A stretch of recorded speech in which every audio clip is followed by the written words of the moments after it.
Hello guys, welcome to my YouTube channel PR institute only success point में। आज हम बात करेंगे बॉम्बे ग्रुप के बारे में, जिसको मुंबई ग्रुप 1957 भी कहा जाता है। तो हमें राम कुमार जी ने कमेंट करके कहा था कि हमें चोल मंडल और बॉम्बे ग्रुप के बारे में अध्ययन करना है। तो इससे पहले हम चोल मंडल ग्रुप पे एक वीडियो बना चुके हैं, तो वो आपको जल्दी प्राप्त हो जाएगी। आज हम जो है बॉम्बे ग्रुप के बारे में अध्ययन करेंगे, उस पर थोड़ा सा डिस्कस करेंगे आप और हम मिल करके। तो इससे पहले अगर आपने हमारा चैनल सब्सक्राइब नहीं किया है तो आप उसको सब्सक्राइब कर देंगे, लाइक भी करेंगे और शेयर भी करेंगे, क्योंकि आपका और हमारा परम कर्तव्य बनता है कि हम इतनी मेहनत कर रहे हैं इस चैनल के माध्यम से आप लोगों के साथ, और आप भी बहुत अच्छे सहयोग हमें दे रहे हैं। तो आपका परम कर्तव्य बनता है कि आप इस चैनल को सब्सक्राइब, लाइक और शेयर जरूर करें। तो हम समय व्यर्थ ना करते हुए चलिए अपने टॉपिक पर बात करते हैं। तो आज का हमारा टॉपिक क्या है? बॉम्बे ग्रुप। तो आज का हमारा टॉपिक है बॉम्बे ग्रुप। इसको मुंबई 1957 भी कहा जाता है, यानी कि मुंबई ग्रुप 1957 भी इसको कहा जाता है। तो देखिए, इस ग्रुप की स्थापना किस प्रकार से हुई थी। तो इस ग्रुप की जो स्थापना हुई थी वो एक पैक ग्रुप था। इससे पहले आपने पैक ग्रुप भी पढ़ा है। तो पैक ग्रुप की जो स्थापना 1947-48 में मानी जाती है। 47 और उनमें से एक ऑप्शन सही माना जाता है, 1948 वैसे सही है। तो इस ग्रुप की जो स्थापना हुई थी वो उस ग्रुप के शिथिल हो जाने के बाद इस ग्रुप की स्थापना हुई थी, क्योंकि उसके जो मुख्य कलाकार थे जैसे एम एफ हुसैन, रजा, सूजा, ये भारत छोड़ करके विदेश चले जाते हैं। तो फिर यह ग्रुप जो है पैक ग्रुप खंडित हो जाता है, और फिर इस ग्रुप के जो कलाकार रहे थे उन्होंने मुंबई में इस बॉम्बे ग्रुप की स्थापना की थी। तो चलिए आप नोट कर लीजिए इसको कि इस ग्रुप का उदय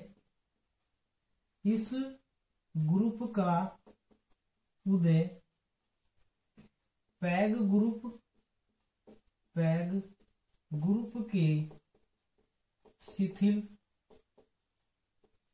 के शिथिल हो जाने के पश्चात हुआ था। ठीक है, तो इसकी स्थापना कब हुई थी? 1957 ईस्वी मुंबई में इसकी स्थापना हुई थी। ठीक है, इसकी स्थापना कब हुई थी? 1957 ईस्वी मुंबई में हुई थी इसकी स्थापना। और 1962 ईस्वी में यह ग्रुप निष्क्रिय हो गया था। क्या हो गया था? निष्क्रिय हो गया था, यानी कि यह ग्रुप जो है निष्क्रिय हो गया था, खंडित हो गया था। तो इसके प्रमुख सदस्य आप नोट कर लेंगे। प्रमुख सदस्य यानी कि देखिए, पैक ग्रुप के जो कुछ कलाकार थे उनमें उन्होंने मिलकर के इस ग्रुप की स्थापना की थी। तो प्रमुख सदस्य में कौन है? तो प्रमुख सदस्य में के हैब्बार है। के हैब्बार, ठीक है ना, के हैब्बार भी कहा जाता है।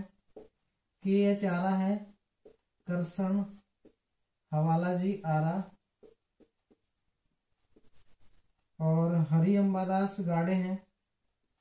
हरि अंबादास गाड़े, यानी कि ये तीन प्रमुख कलाकार थे जिन्होंने इस ग्रुप की स्थापना की थी। बाद में आकर के इस ग्रुप के साथ और सदस्य जुड़ गए थे। तो वे कौन कौन से सदस्य थे? तो आप इसको यहाँ पर नोट कर लीजिए कि कौन कौन से और सदस्य इनमें आकर के जुड़े थे। तो अन्य सदस्य, ठीक है, अन्य सदस्य में S D Chavda, D G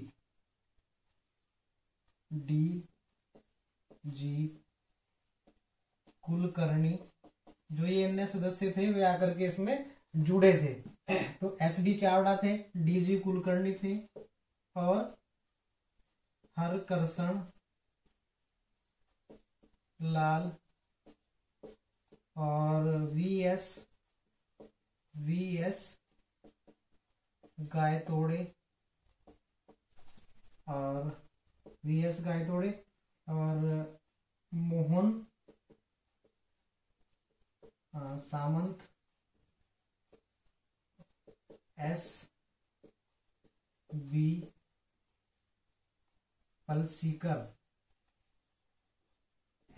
Palsikar,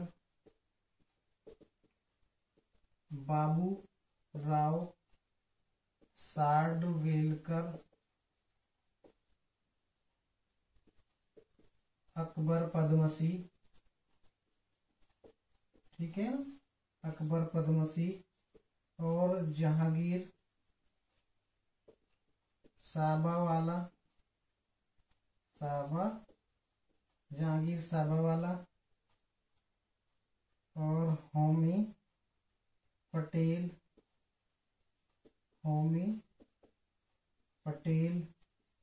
और लास्ट में तैयब मेहता आदि। तो ये जो कलाकार थे ये आकर के इसमें बाद में जुड़ गए थे। तो क्वेश्चन पूछ लिया जा सकता है कि बॉम्बे ग्रुप की स्थापना किस प्रकार से हुई थी। तो पैक ग्रुप के शिथिल हो जाने के बाद इसकी स्थापना हुई थी, या इसकी स्थापना कब हुई थी? 1997 में। कहाँ हुई थी? मुंबई में इसकी स्थापना हुई थी। यह ग्रुप कब तक चला, यानी कि कब विखंडित हो गया था? तो 1962 में यह ग्रुप विखंडित हो गया था। इसके प्रमुख सदस्य कौन थे? तो इसके प्रमुख सदस्य ये थे। अब इसके बाद आप नोट करेंगे इस ग्रुप की 6 प्रदर्शनियां हुई थी और बहुत ही विशाल प्रदर्शनियां इसकी मुंबई में हुई थी। तो इस ग्रुप की 6 विशाल प्रदर्शनियां हुई, 6 विशाल प्रदर्शनियां हुई। और इस ग्रुप के जितने भी कलाकार थे ना, वो सारे के सारे अलग अलग विधाओं में, अलग अलग शैलियों में सिद्धस्त थे, यानी कि सभी जो ना अलग अलग शैलियों में पारंगत थे। अमूर्त शैली थी, अभियोजनावाद शैली थी, और दैनिक जीवन थे, दिन प्रतिदिन के चित्र थे, इस प्रकार से वास्तु में, यानी कि सभी जो है ना अलग अलग विधाओं में पारंगत थे। तो इस ग्रुप के सभी कलाकार अलग अलग विधाओं या शैलियों में सिद्धस्त थे। ठीक है, जैसे आपने ये नोट कर लिया होगा, यहां पर नोट कर देते हैं।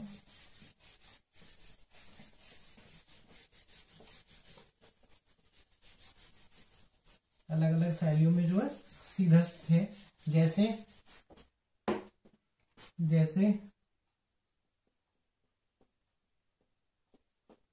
के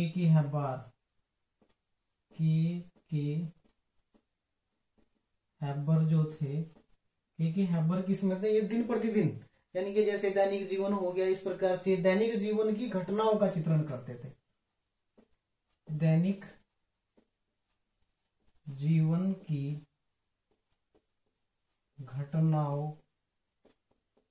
पर चित्रण करते थे। ठीक है, नंबर दूसरे पे देखिए, जो पलसीकर थे जो, वे क्या करते थे? वो जैसे कि विचित्र, रहस्यमयपूर्ण, यानी कि पर्दे के पीछे छिपा हुआ एक ऐसी चित्रकारी करते थे जिसमें रहस्य नजर आता था। तो वो भारतीय शैली पर चित्रण करते थे, रहस्यमयपूर्ण। तो ये विचित्र, रहस्यमयपूर्ण भारतीय शैली पर चित्रण करते थे, यानी कि उन्होंने भारतीय शैली को रहस्यमयपूर्ण रूप से चित्रित किया है। मोहन सामंत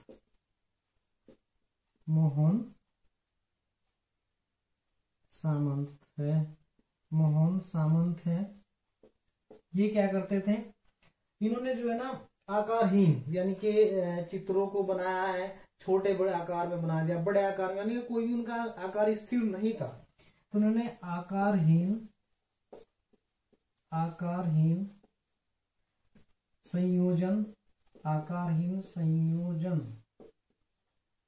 संयोजन चलिए नोट कर लिया होगा आपने।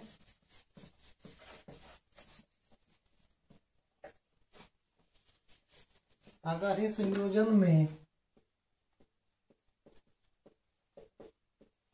गूढ़ विषय वस्तु का चित्रण किया है।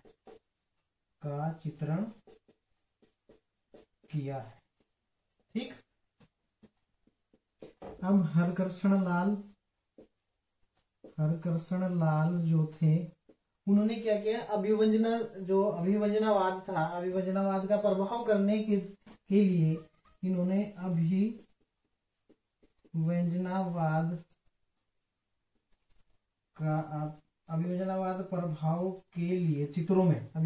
प्रभाव के लिए चित्रों में भूदृश्य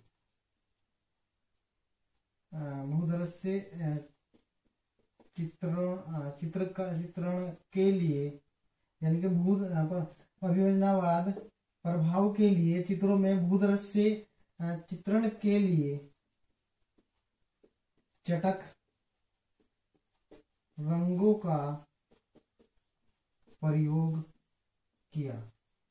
यानी कि जैसे कि इंग्लिश के भूदृश्य चित्रकार टर्नर है, कांस्टेबल है, जो यूरोपीय कलाकार रहे हैं, उनकी तरह ही इन्होंने अभिव्यंजना जो स्वाद शैली रही है, जिसमें साल्वादोर डाली ने कार्य किया है, तो भारत में हरकृष्ण लाल ने अभिव्यंजनावाद का प्रभाव देने के लिए चित्रों में भूदृश्य चित्रण किया है, लेकिन उसमें चटक रंगों का प्रयोग इन्होंने किया है।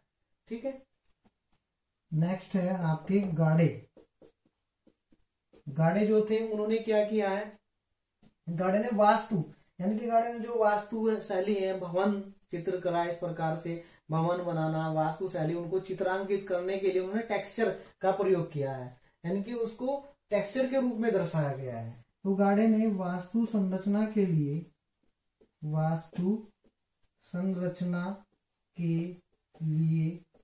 क्या किया है, उन्होंने टेक्सचर का प्रयोग किया है,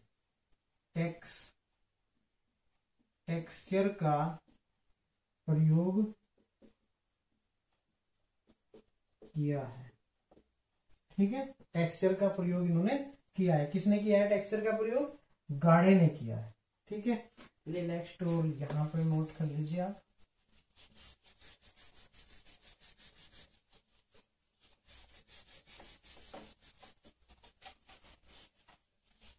अब वीएस गायतोड़े थे। नेक्स्ट है आपके गायतोड़े। जो गायतोड़े हैं इन्होंने क्या किया, इन्होंने अमूर्तन यानी कि अमूर्तन चित्रों के लिए चित्रकारी में महत्व, अमूर्त शैली का, अमूर्तन तत्वों का महत्व इन्होंने अपने चित्रों में दिखाया है। इन्होंने अमूर्तन तत्वों का महत्व दिखाया है चित्रों में, यानी कि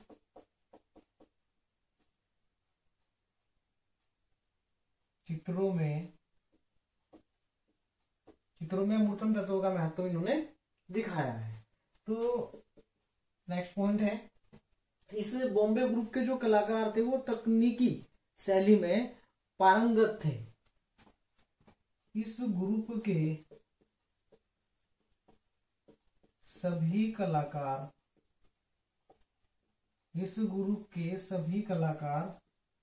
तकनीकी रूप से पारंगत थे, या तकनीकी रूप में लिख लीजिए, तकनीकी रूप में पारंगत थे। इसलिए इन्होंने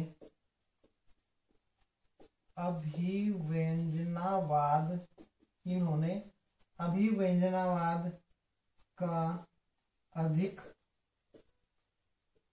प्रभाव या अधिक महत्व दिखाया है, अधिक प्रभाव या महत्व दिखाया है। ठीक है, तो ये बॉम्बे ग्रुप था। आपको जो भी मुख्य पॉइंट इससे संबंधित थे वो सब कुछ आपको नोट करा दिए गए हैं। तो आगे भी इसी प्रकार से यदि आपका सहयोग हमें प्राप्त होता रहा तो हम आपके माध्यम से, इस YouTube चैनल के माध्यम से आपको नई नई जानकारी प्राप्त कराते रहेंगे। और इसको आप अच्छे प्रकार से नोट कर लीजिए, याद कर लीजिए, आपके बहुत ही ये परीक्षा में महत्वपूर्ण भूमिका निभाएगा। तो आप इस चैनल को इसी प्रकार से सहयोग देते रहे और नई नई वीडियो को इसी प्रकार से प्राप्त करते रहे। और हमें कमेंट बॉक्स में अपनी जो राय है, अपने जो सुझाव है, अपने जो टॉपिक है वो हमें इसी प्रकार से बताते रहेंगे और इस चैनल को अच्छी कामयाबी पर आप पहुंचाएंगे। ठीक है, तो आज के लिए इतना ही। नई वीडियो के साथ हम फिर से उपस्थित होंगे, आप इसको नोट कर लीजिए। आज के लिए बहुत बहुत धन्यवाद आप सभी का।